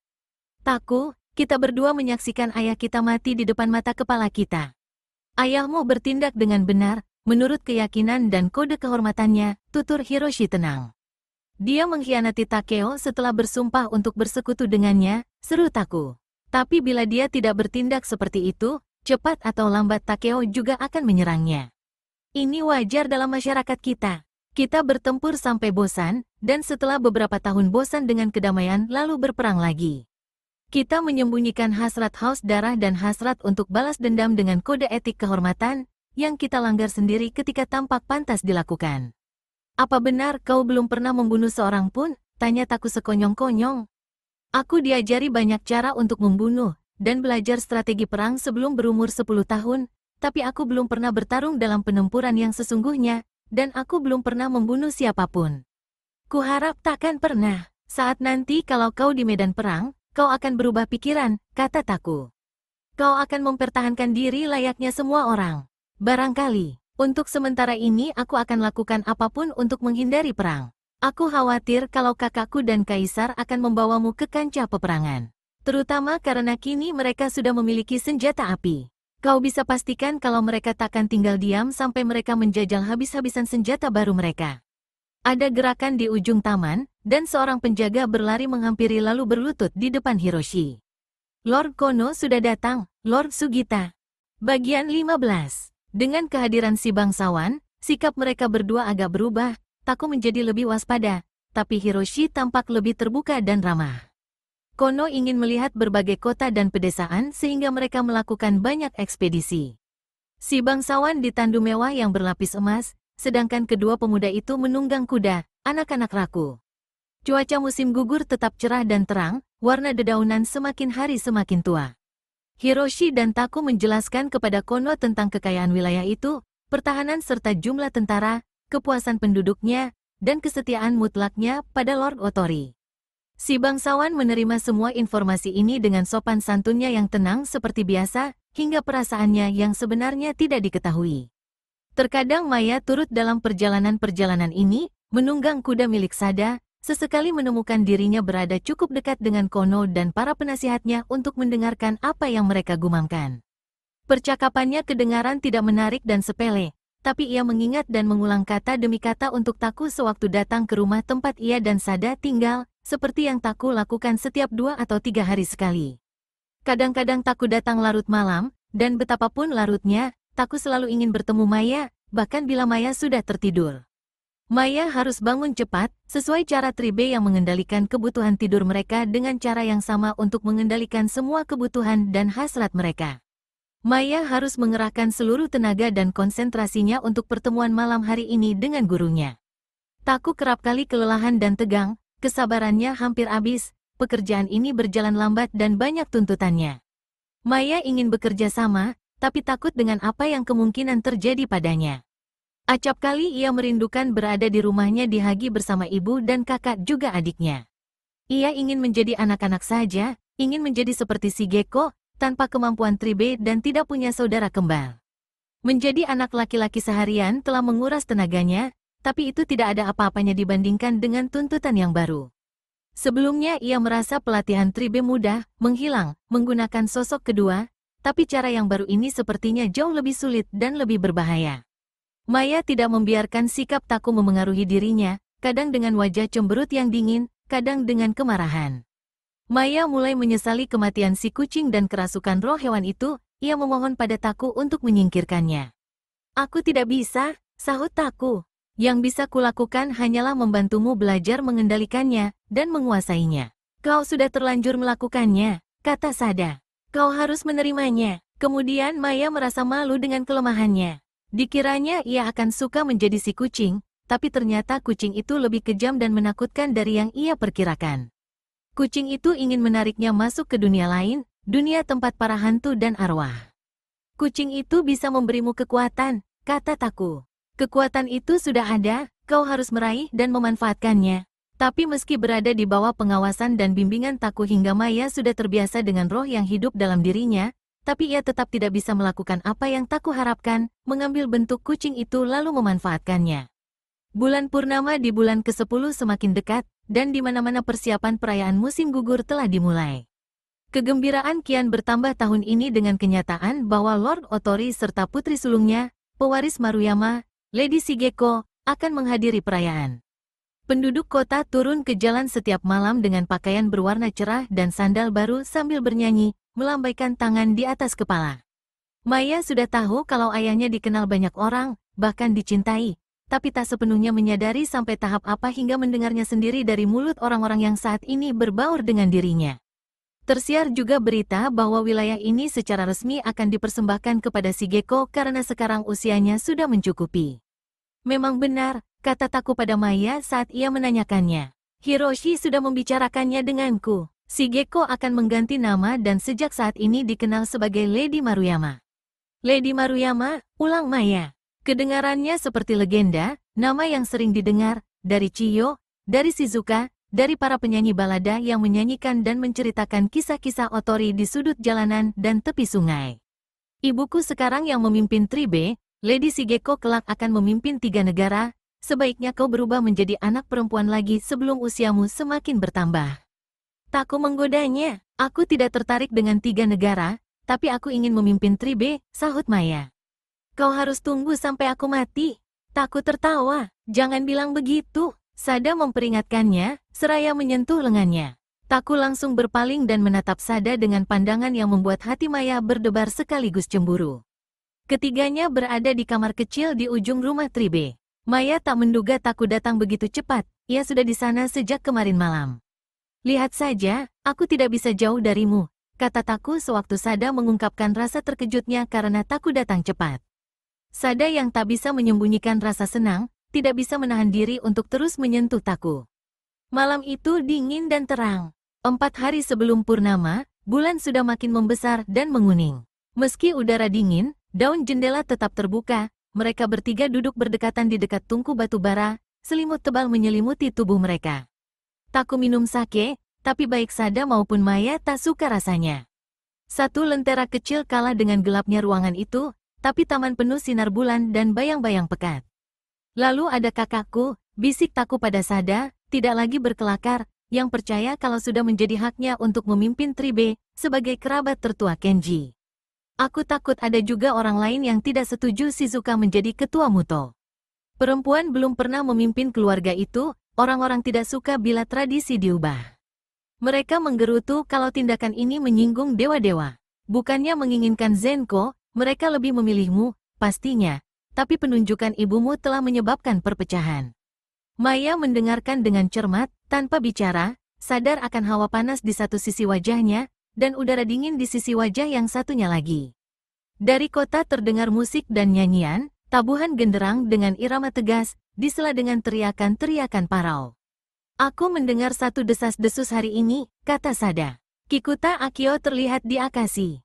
Dia berangkat ke Hofu 2 minggu lalu. Sebaiknya kita segera kirim orang ke Hofu, kata Taku. Dan cari tahu mau kemana dia dan apa tujuannya. Apakah dia bepergian seorang diri? Imai Kazuo bersamanya, dan putranya. Putra siapa? Taku duduk tegak. Bukan putra Akio, kan? Sepertinya ya, anak laki-laki berusia sekitar 16 tahun. Mengapa kau begitu kaget? Kau tidak mengenal siapa anak itu? Dia adalah cucu Muto Kenji, semua orang tahu itu, sahut Sada. Tidak ada lagi, Sada menggeleng. Kurasa itu adalah rahasia Kikuta, gumam Taku. Lalu sepertinya dia ingat akan kehadiran Maya. Suruh anak itu tidur, katanya pada Sada. Maya, tidurlah di kamar pelayan, perintah Sada. Sebulan lalu ia pasti akan protes, tapi ia sudah belajar mematuhi Sada dan Taku dalam segala hal. Selamat malam, gumamnya, lalu bangkit berdiri. Tutup jendelanya sebelum pergi, kata Taku. Udara semakin dingin. Sada berdiri membantu. Jauh dari api membuat Maya kedinginan, dan begitu berada di kamar pelayan ia justru merasa lebih dingin. Semua orang sepertinya sudah tidur, Maya menemukan tempat di sela 2 orang gadis dan merangkak melewati mereka. Di sini, di rumah Tribe semua orang tahu kalau ia anak perempuan, hanya di dunia luarlah ia harus tetap menyamar sebagai anak laki-laki. Tubuh Maya gemetar, ingin mendengar apa yang Taku katakan, ingin bersamanya dan Sada. Maya memikirkan bulu kucing yang tebal dan halus menyelimuti dirinya, menghangatkan tubuhnya, dan gemetar tubuhnya berubah menjadi sesuatu yang lain, riak kekuatan menjalar ke sekujur tubuhnya karena si kucing meregangkan otot-ototnya dan hidup lagi. Maya menyelinap dari balik selimut dan melangkah tanpa bersuara dari kamar itu, sadar akan bola matanya yang membesar dan pandangannya yang tajam, mengingat bagaimana dunia itu penuh dengan gerakan kecil yang belum pernah diperhatikannya, mendengarkan dengan agak takut suara-suara hampa para arwah. Ia sudah berada separuh jalan ke gang Selasar ketika ia sadar tengah bergerak melayang di atas permukaan tanah, lalu menjerit keras ketakutan. Aku tidak bisa membuka pintunya, pikir Maya, tapi roh kucing lebih tahu, dan melompat ke jendela, melayang melewatinya, melambung menyeberangi beranda dan memasuki ruangan tempat Sada dan Taku berangkulan. Maya berpikir akan menampakkan diri kepada mereka, kalau Taku akan merasa senang dan memujinya. Ia ingin berbaring di antara mereka. Sada bicara dengan nada setengah malas, merangkum percakapan sebelumnya, kata-kata yang paling mengguncang diri Maya daripada semua yang pernah dialaminya, tapi bergema dalam roh kucing yang belum mati. Bocah itu benar-benar putra Takeo? Ya, dan menurut ramalan, akan menjadi satu-satunya orang yang bisa membawa kematian padanya. Maya mengetahui keberadaan kakak laki-lakinya, dan ancaman terhadap ayahnya. Ia berusaha tetap diam tapi tidak bisa menahan lolongan ketakutan dan putus asa yang memaksa keluar dari tenggorokannya. Didengarnya Taku berseru, siapa di sana? Dan mendengar teriakan kaget Sada, dan ia melompat menerobos kasa dan keluar ke taman seolah bisa lari selama-lamanya, jauh dari segalanya.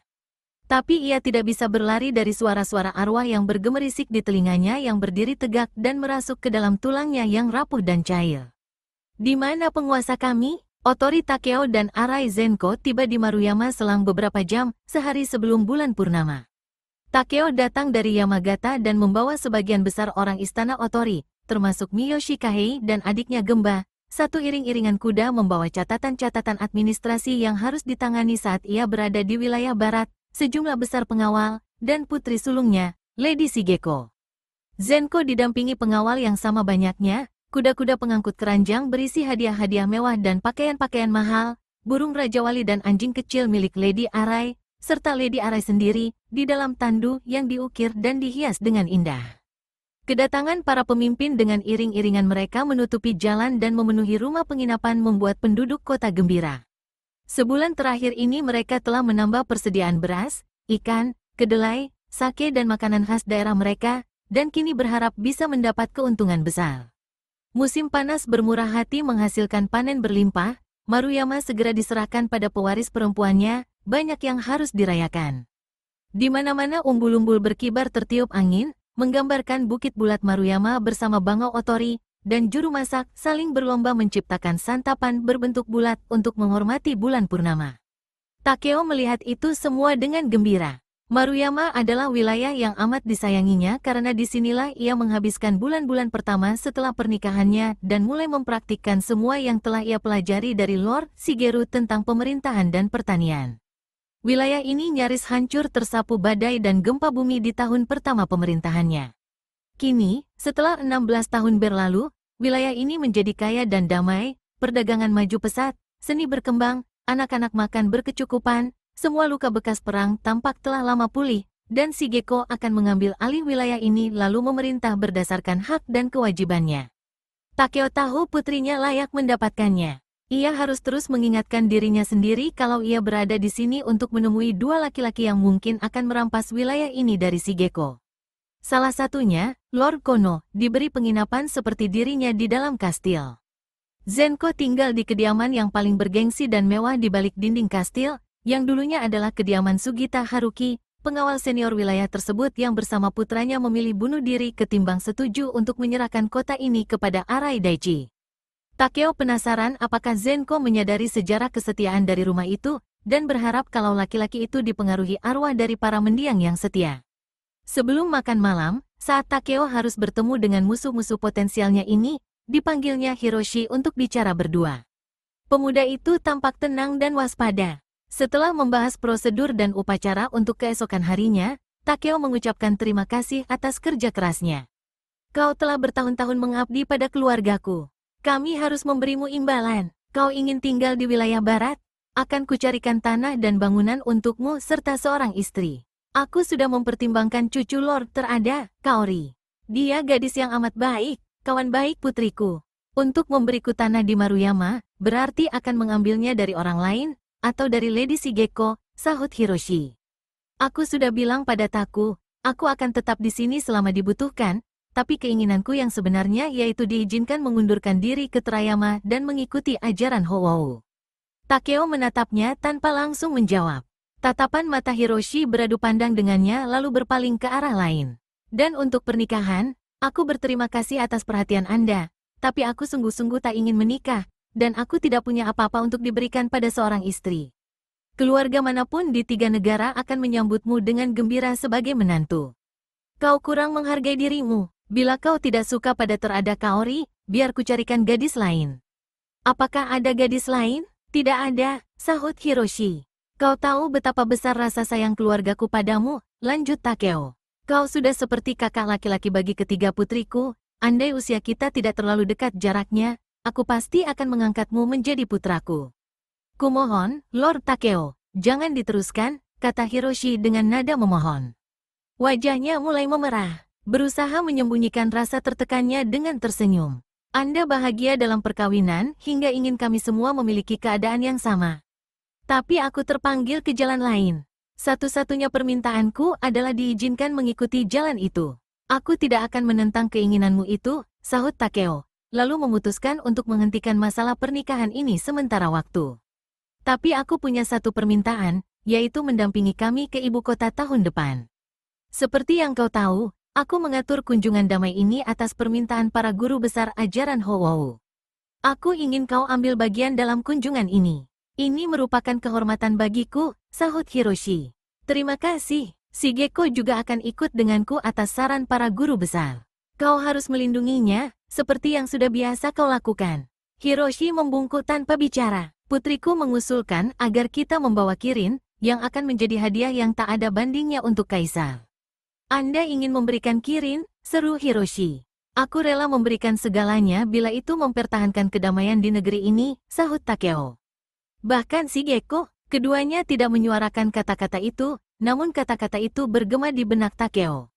Ia tidak tahu apakah sudah bisa menjawab atau belum. Sesuatu dari perbincangan ini pasti telah membuatnya waspada sehingga di saat ia tidak disibukkan oleh Lord Kono, Zenko dan Hana, ditemukan dirinya lebih memerhatikan Hiroshi dan putrinya saat makan malam. Mereka berdua, entah mengapa, lebih pendiam dan sedih, nyaris tidak saling bicara atau bertatapan. Takeo tidak bisa mengungkapkan ada perasaan khusus apa di antara mereka berdua, dibayangkannya hati Shigeko tidak tersentuh. Tapi tentu saja mereka berdua sangat mahir menyembunyikan perasaan masing-masing. Makan malam berlangsung resmi dan anggun, dengan menu khas musim gugur di wilayah barat, jamur pohon pinus, kepiting dan udang kecil, gurih dan garing, chestnuts and kacang ginkgo, disajikan di atas nampan berpernis dan tembikar berwarna coklat muda kekuningan pucat dari Hagi. KED telah membantu mengembalikan kediaman itu pada keindahan aslinya, tikar berwarna hijau keemasan dan beraroma manis, lantai dan balok-balok penyangga berkilau dengan hangat, di belakangnya berdiri kasa berhiaskan burung dan bunga musim gugur, burung gelatik dengan semak semanggi, burung puyuh dengan krisan. Takeo bertanya-tanya bagaimana pendapat Kono tentang semua yang dilihatnya di sini, dan bagaimana bila dibandingkan dengan istana kaisar.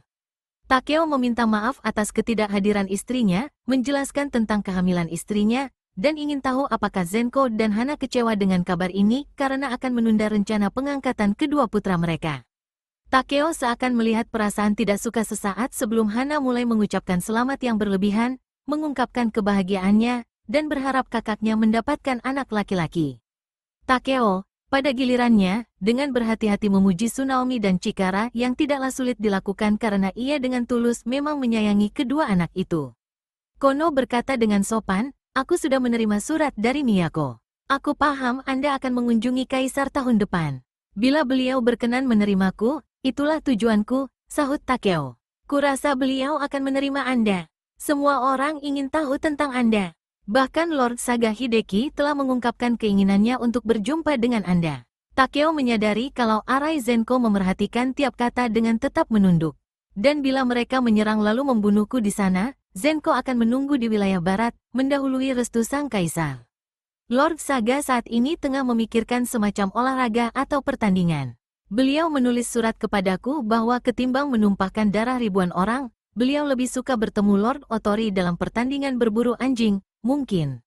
Itu kegemarannya. Takeo tersenyum. Lord Saga tidak mengetahui masalah-masalah kecil kami. Beliau tidak tahu kalau tanganku yang cacat menghambatku untuk menarik busur. Untungnya, Takeo tidak bisa menahan untuk berpikir, karena aku tidak mahir memanah. Baiklah, mungkin ada pertandingan yang lain. Keadaan istri Anda yang mengharuskannya berdiam diri di rumah jadi tidak memungkinkannya mendampingi Anda? Begitulah, tapi putriku akan ikut. Shigeko mengangkat kepala lalu melihat ke arah ayahnya. Tampak mata mereka bertemu lalu dia tersenyum kepada ayahnya. "Lady Shigeko bertunangan?" tanya Kono. Belum, jawab Takeo. Lord Saga baru saja menduda. Suara Kono terdengar dingin dan datar. "Aku turut berduka." Takeo ingin tahu apakah ia bisa tahan menyerahkan putri sulungnya pada orang seperti Lord Saga, namun bisa menjadi persekutuan yang baik, dan bila itu bisa memastikan kedamaian di tiga negara. Shigeko angkat bicara, suaranya terdengar jernih dan tegas. "Aku tak sabar ingin berjumpa Lord Saga. Mungkin beliau akan menerimaku sebagai pengganti ayahku dalam pertandingan apapun nantinya." Lady Shigeko amat mahir memanah, imbuh Hiroshi. Takeo mengingat dengan takjub kata-kata Gemba, akan ada semacam pertandingan di Miyako, putrimu sebaiknya ikut. Dia harus menyempurnakan keahlian menunggang kuda, memanah. Bagaimana Gemba bisa tahu hal ini? Takeo memandang ke seberang ruangan, ke arah Gemba yang duduk agak menjauh di sebelah adiknya, Kahei. Gemba tidak melihatnya, tapi ada senyum tipis tersungging di wajah montoknya. Kahei terlihat lebih tegas, menyembunyikan ketidaksetujuannya. Ini memperkuat bukti anjuran para guru besar, pikir Takeo cepat. "Aku akan datang ke Miyako. Aku akan terima tantangan Saga, apapun itu. Kami akan selesaikan masalah tanpa harus berperang." Tampaknya Kono sama terkejutnya dengan Takeo, walaupun dengan alasan lain. "Aku tidak menyadari kalau perempuan di tiga negara begitu berbakat dan pemberani," katanya pada akhirnya. "Seperti halnya Lord Saga, mungkin Anda belum mengenal kami dengan baik," sahut Shigeko. "Ini semakin menambah alasan mengapa kami harus berkunjung ke ibu kota, agar Anda semakin memahami kami." Shigeko berbicara dengan sopan, namun juga tak bisa menghilangkan kesan berkuasa yang ada di balik kata-katanya. Dia tidak memperlihatkan rasa tidak suka bertemu dengan putra orang yang pernah menculik ibunya, atau kelihatan terintimidasi dengan kehadirannya. Rambut panjangnya tergerai di bahu, punggungnya tegak lurus, kulitnya nyaris bercahaya dengan jubah warna kuning pucat dan emas yang dikenakannya, dengan dedaunan maple yang cerah. Takeo ingat saat pertama kali melihat Lady Maruyama Naomi, menurutnya perempuan itu seperti jatuh, pedangnya, kecantikan yang menyembunyikan kekuatan. Kini dilihatnya kekuatan yang sama pada putrinya, dan merasa agak lega. Apapun yang terjadi, ia telah memiliki pewaris. Ini memastikan bahwa 3 negara akan tetap bersatu bila diwariskan kepadanya. Aku sungguh tidak sabar menantinya, seru Kono. Kuharap aku bisa dibebaskan dari keramahan Lord Otori untuk kembali ke Miyako sebelum Anda tiba di sana, dan memberitahukan kepada Yang Mulia Kaisar tentang semua yang kudapatkan di sini. Dia membungkuk dan bicara dengan bersemangat, aku bisa meyakinkan bahwa semua laporanku akan berpihak kepada Anda. Takeo membungkuk sedikit tanda setuju, ingin tahu seberapa banyak kata-kata ini diucapkan dengan tulus, seberapa banyak pujian dan niat buruk apa yang direncanakan Kono dan Zenko. Berharap takut tahu lebih banyak, dan ingin tahu ada di mana dia sekarang, mengapa dia tidak hadir saat santap malam. Apakah Zenko tersinggung atas kehadiran dan pengawasan Taku sehingga sengaja tidak mengundang adiknya? Dan ia pun cemas ingin mendengar kabar tentang Maya. Ia tak dapat menahan diri untuk berpikir kalau ketidakhadiran Taku tak berkaitan dengan putrinya itu, kalau Maya dalam masalah, atau melarikan diri. Disadarinya kalau pikirannya melayang jauh, dan tak mendengarkan kalimat terakhir Lord Kono. Dipaksa dirinya berkonsentrasi pada saat ini. Tampaknya tidak ada lagi alasan untuk menahan bangsawan itu, tentu saja, saat ini merupakan waktu yang tepat untuk mengirimnya pulang dengan pikiran yang penuh dengan kesejahteraan wilayah ini, kesetiaan klan Seisu serta keindahannya, karakter dan kecantikan putri sulungnya. Tapi Takeo lebih suka mendengarnya dari Taku, detail mengenai kunjungan singkat Kono di wilayah barat, hubungan bangsawan itu dengan Zenko dan Hana. Keramaian perayaan berlanjut hingga larut malam, pemusik memainkan kecapi 3 senar dan harpa, sementara dari kota terdengar genderang dan nyanyian. Takeo tidur tidak nyaman, pikirannya masih penuh dengan kecemasan atas ketiga putrinya, Kaede yang sedang mengandung. Saat bangun pagi-pagi, merasakan nyeri di tangan dan rasa sakit menjalari sekujur tubuhnya. Ia meminta Minoru dibangunkan, dan selagi minum teh ia mengingat-ingat apa saja yang ia katakan semalam, memeriksa kalau segalanya telah dicatat dengan benar karena Minoru ditempatkan di balik kasa semalaman. Karena Kono diizinkan pergi, banyak hal yang harus disiapkan. Apakah Lord Kono bepergian lewat laut atau darat? Tanya Minoru. Lewat laut, bila ingin tiba sebelum musim dingin, sahut Takeo. Pasti salju sudah turun di jajaran awan tinggi, dia takkan tiba di sana sebelum perbatasan ditutup. Dia bisa saja lewat darat menuju Hofu dan naik kapal laut dari sana. Jadi beliau akan melakukan perjalanan bersama Lord Otori sampai Yamagata? Ya, kurasa bagusnya begitu. Kita harus tunjukkan satu pemandangan lagi padanya. Sebaiknya kau siapkan Lady Miyoshi. Minoru membungkuk hormat. Minoru, kau selalu hadir dalam pertemuanku dengan Lord Kono. Sikapnya padaku semalam sepertinya sedikit berubah. Bagaimana pendapatmu? Sikapnya seperti hendak berbaikan, sahut Minoru. Beliau pasti mengamati kepopuleran Lord Otori, pengabdian dan kesetiaan rakyat di sini. Di Yamagata aku yakin Lord Miyoshi akan menjelaskan ukuran dan kekuatan bala tentara kita. Lord Kono pasti membawa kabar kepada Kaisar dengan keyakinan bahwa 3 negara tak mudah ditaklukkan, dan... Teruskan, selah Takeo, aku tidak berhak untuk mengatakannya, tapi Lady Shigeko belum menikah, dan Lord Kono pastinya akan lebih memilih untuk merundingkan pernikahan ketimbang memulai perang yang tidak bisa dimenangkan. Apabila beliau yang akan menjadi perantara, maka beliau harus mendapat kepercayaan dan persetujuan ayah calon mempelai perempuan. Baiklah, kita akan terus menyanjung dan berusaha membuatnya terkesan. Ada kabar dari Taku? Aku menantikannya tadi malam. Dia mengirim permintaan maaf kepada kakaknya, mengatakan bahwa dia sedang kurang sehat. Hanya itu, sahut Minoru. Apa aku harus menghubunginya? Tidak perlu, pasti ada alasan lain dengan ketidakhadirannya. Selama kita tahu dia masih hidup, maka semuanya baik-baik saja. Tentunya tak ada orang yang akan menyerang Lord Kono di Maruyama sini. Taku telah menyinggung banyak pihak dengan mengabdi padaku, tutur Takeo. Tak satu pun dari kita yang benar-benar aman. Panji-panji klan Maruyama, Otori serta Seisu berkibaran di atas lapangan kuda di depan kastil. Parit yang mengelilinginya penuh dengan perahu-perahu berlambung datar yang ditumpangi para penonton. Anjungan dari sutra didirikan bagi kelompok masyarakat dengan kelas lebih tinggi, dan lambang berhias rumbai bergelantungan dari atap dan dari tiang pancang yang ditanam di sekelilingnya. Takeo duduk di atas mimbar yang ditinggikan di salah satu pavilion ini, bantal dan karpet bertebaran di lantai. Kono di sebelah kanan, dan Zenko di sebelah kiri, dan di belakang Zenko, Hana.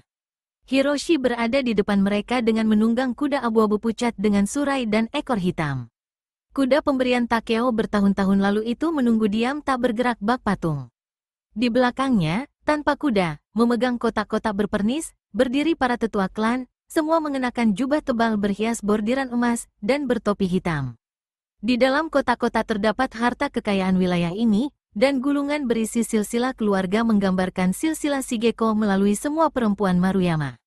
Kaede seharusnya berada di sini, pikir Takeo dengan rasa menyesal, rindu berjumpa dengan istrinya untuk menceritakan pemandangan ini.